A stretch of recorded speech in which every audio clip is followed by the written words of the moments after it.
আজ আমার আদর্শ প্রেরণার স্বাধীনতার ঘোষক বহুদলীয় গণতন্ত্রের প্রবক্তা সার্কের প্রতিষ্ঠাতা বিএনপির প্রতিষ্ঠাতা চেয়ারম্যান ও সাবেক প্রেসিডেন্ট জিয়াউর রহমানের ৪৪তম মৃত্যুবার্ষিকী উপলক্ষে নাঙ্গল মহানগর বিএনপি আওতাধীন সদর থানা বিএনপির অন্তর্গত ১৩ নম্বর ওয়ার্ড বিএনপি উদ্যোগে আজকে দোয়া মাহফিল আলোচনা সভা ইসলামাবাদ সভাপতি হীরা সর্দার আজকে অনুষ্ঠানের প্রধান অতিথি নাঙ্গল মহানগর বিএনপির সংগ্রামী আহ্বায়ক কারা নির্যাতিত অ্যাডভোকেট সাকাত হোসেন খান বিএনপি নেতা ফতেহ মোহাম্মদ রাজা রিপন আনোয়ার হোসেন আনু মাসুদ রানা নাজমুল হক মাকিব মুসলিম শিবলু বিশিষ্ট ব্যবসায়ী চেম্বার অব কমার্সের সদস্য হানিফ সদস্য আমার সোমপুর শহীদ জিয়ার শরীরা। আমি আমার বক্তব্য শুরুতে আমার আদর্শ প্রেরণা সাধারণ ঘোষক শহীদ জিয়াউর রহমানের প্রতি গভীর শ্রদ্ধা তার মাগফিরাত কামনা করে দুটি কথাই বলবো। বাংলাদেশ আর জিয়াউর রহমান অঙ্গাঙ্গিভাবে জড়িত।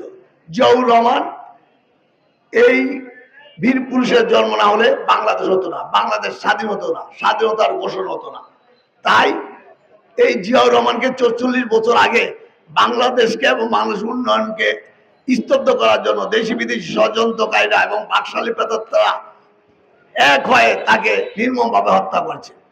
আমি শুধু বলবো শহীদ জিয়াউর রহমান এই বাংলাদেশে যে জিনিসটা দিয়ে সবচেয়ে জনপ্রিয় হয়েছেন, দেশে বিদেশে তিনি জনপ্রিয় হয়েছেন, সেটা হলো তার সততা।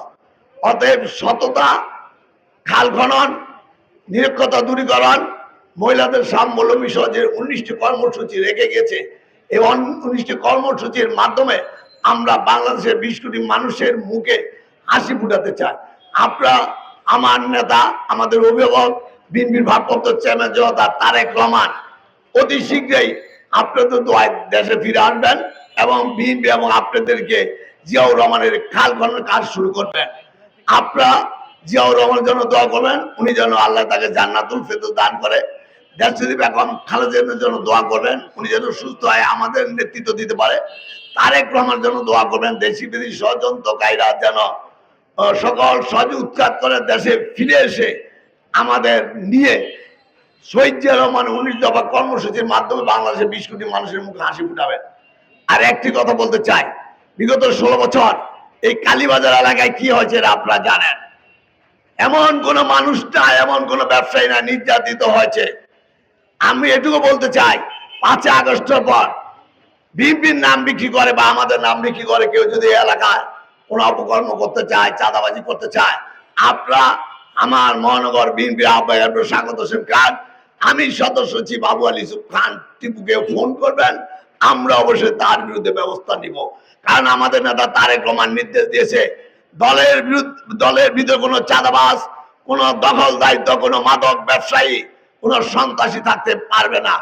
অতএব 16 বছর আওয়ামী লীগ যা করেছে বিএনপির নেতা কর্মীরা তা করতে পারবে না। আমরা জনগণের সুখে দুঃখে তাদের পাশে থাকতে চাই, তাদের মুখে হাসি ফুটাতে চাই।